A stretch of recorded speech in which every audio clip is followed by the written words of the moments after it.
What's up, vapors? Thanks for checking out Daily Vape TV. My name is Nick, and today we're going to be taking a look at the Incan Sub-Ohm tank. So the Incan Sub-Ohm tank is actually kind of an interesting one because I really can't find any information on the web about this device that's not on the manufacturer's website. And speaking of the manufacturer, this one's made by a company called Aurelife. I believe that's how you pronounce it. I hope I'm pronouncing that one correctly. But in any case, yeah, basically their website will give you a brief description of the features and a few graphics, and that's about it. There's no where to buy this device. There's no list of, authorized retailers or anything like that. I really couldn't find any websites selling it, and therefore I really have no solid information about this one, guys. So I can tell you this, it comes in stainless steel because I've got one in stainless right here, but other than that, as far as where to buy this one, I have no freaking clue. So I did find an interesting forum post on the UK Vapors forum, and basically it says that someone inquired about buying one of these directly to Aurelife. They emailed them, and when they replied, they told them that it was $44 per piece and $12 for the coil pack, and there's 4 coils in there, and if they're shipping it to the US, it would cost $18. So for me, yeah, that is pretty darn expensive if you ask me, compared to what else is out there on the market nowadays, especially for what you're about to hear in the pros and cons section. But we'll get into that a little bit later in this video. Let's go ahead and dive down to the close-up view and take a better look at this thing. Alright guys, so as you can see here, we've got the Incan Sub-Ohm tank in its original box, so let's quickly take a look on the packaging and then talk about what's inside. So, very plain, basic cardboard box is what it comes in, with a little picture of the device and Incan written on it.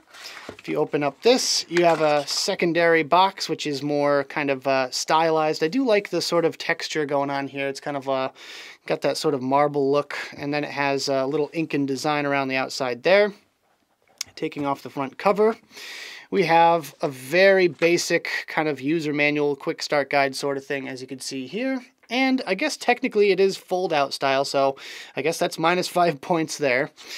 And then you have your little scratch-off authentication QR code-y thing right there. An extra coil, as you can see, and it's the same one that comes in the tank when you get it. There's a coil inside here. There's the Incan Sub-Ohm tank itself. There we go. And that's about it. There's nothing in the bottom here. That's all you get inside the box. So I really don't have much information to go on here, guys, because I can't even find a full specs list on the manufacturer's website. So with that, what I can tell you is it's 22 millimeters in diameter. It holds 2.5 mils of juice. It comes with 0.5 ohm dual coils that are rated between 25 and 40 watts. It's a top fill, top airflow design, and it has a 510 drip tip. So let's go through the Incan tank from top to bottom, shall we? So first of all, we have this 510 metal drip tip, and it's kind of a shorty style, as you can see here. It's held on there with a single O-ring, as you can see, and I've never had any issues with it because I've never actually used it. Honestly, I can't stand metal drip tips, so I tend to just use my own acrylic drip tips in that case. There we have the top cap. As you can see, it has a number of different airflow holes, and they are fully adjustable, but adjusting them can be a pain in the ass because this top cap just freely spins, and that's because it's only held in there with O-rings. As you can see here, it's just held in with O-rings. There's no locking mechanism whatsoever, and you can actually just pull it out just by holding onto the drip tip if you wanted to. So that is definitely an epic fail if you ask me, but yeah, there you go. So it's kind of easy to just rip this thing out of there, and even if you don't intend to do so. But in any case, there you can see the kind of mechanism for the top airflow as well. The airflow goes down the outer chamber here, comes up through the bottom of the coil. It goes up through this little shaft here in the middle.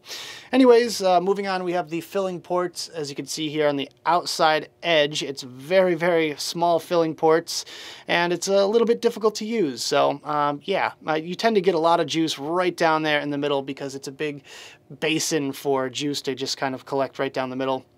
And I know it's going to be a little bit difficult, but the coil is installed, which we'll just take a look at now. Let's go ahead and take off the bottom cap, which is how you access the coil.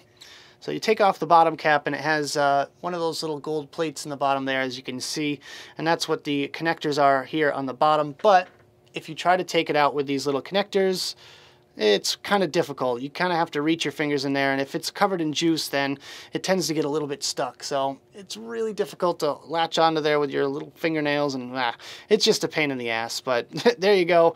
You can also poke it out from the top just using a pen or something like that. That's generally how I do it, but there you go. And as you can see here, we have the double-barreled coil right down there.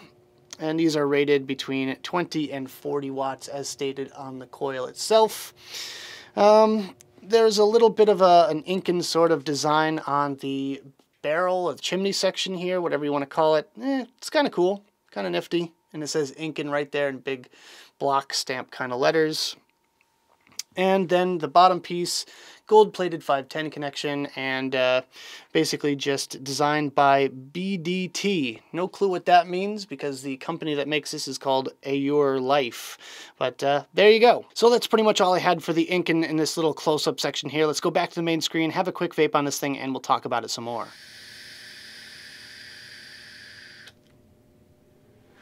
Alright guys, I hope you enjoyed the close-up section of the video. Now let's talk about my personal thoughts about this device, some pros, some cons, and whether or not it's worth purchasing. Starting off today with the pros, and my first pro is that the airflow is very smooth. Now, it is a very restricted direct-to-lung device, but with that, the airflow is nice and smooth and quiet as you're vaping on it, and that's definitely a lot more than I could say about a lot of other tanks on the market nowadays. Normally you get these whistly devices, but yeah, this one is really restricted, but it is kind of nice to vape on a very quiet device nowadays. And my only other pro for this device is that the flavor on it is pretty decent. You know, I'll be the first to admit I was kind of surprised by this fact because there's just so many other issues that I have with it, but we'll get onto that in just a second here. The flavor on it is pretty good, and I kind of attribute that to the smaller chamber size. You know, it gets a little bit warmer in that chamber, and that's kind of where your flavor comes from. And it's definitely not a cloud machine, so I would hope the flavor is at least halfway decent, which it is.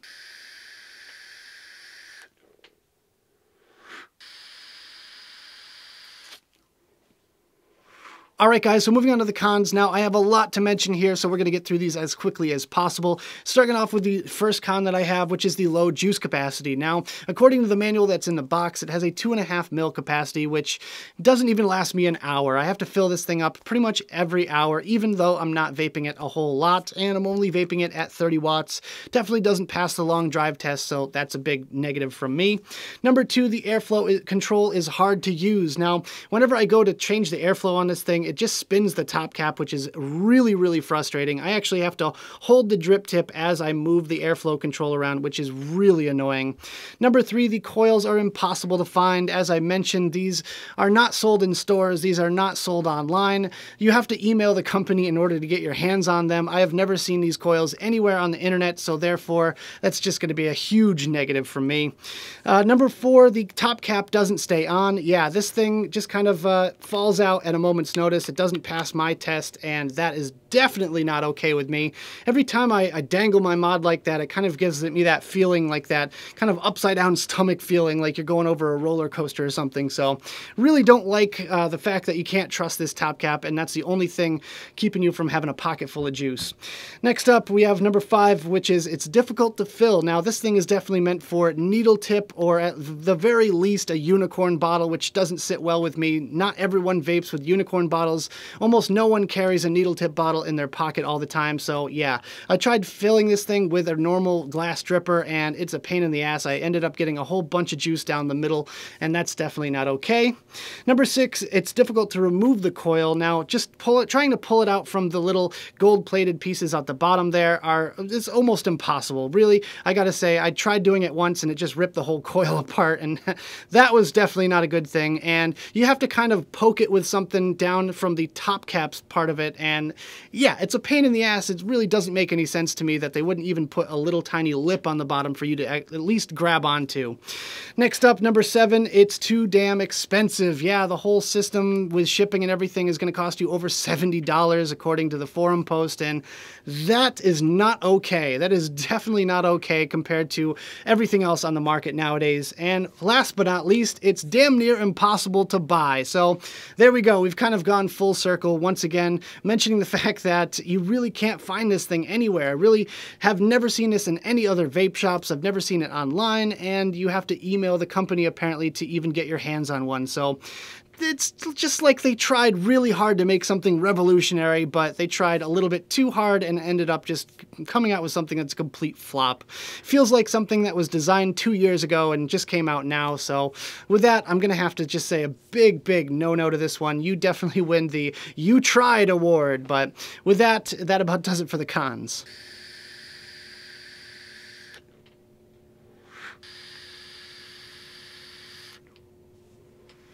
So at the end of the day, is this device worth purchasing? Would I go out of my way to pick one of these up if I didn't get this one in for a review? And I'm going to say no to this one. Absolutely not. There's just so many things that just annoy me. It's actually to the point that it almost frustrates me when I use it, and that is definitely not okay. Just because there's so much competition on the market nowadays, and there's so many better tanks out there. They tried really hard to come up with something, and they just really ended up failing in my book. So if you do want to get yourself one of these things, then I'll leave their email right down there in the description. Maybe you can email them and get them to come down in the price a little bit or something, but hey, good luck to you guys. So that about does it for this video, guys. I hope you enjoyed. If you did, make sure you hit that like button and subscribe for more videos just like this. Don't forget to also click that notification bell right next to the subscribe button if you want to be alerted whenever I upload videos. Let me know what you think of the Incan sub-ohm tank right down there in the comments box below. I'm sure we're going to have a fun old time discussing this one. Also, check out the description of this video. That's where you're going to find the advocacy and my social media links. Thank you guys so much for tuning in, and as always, vape on.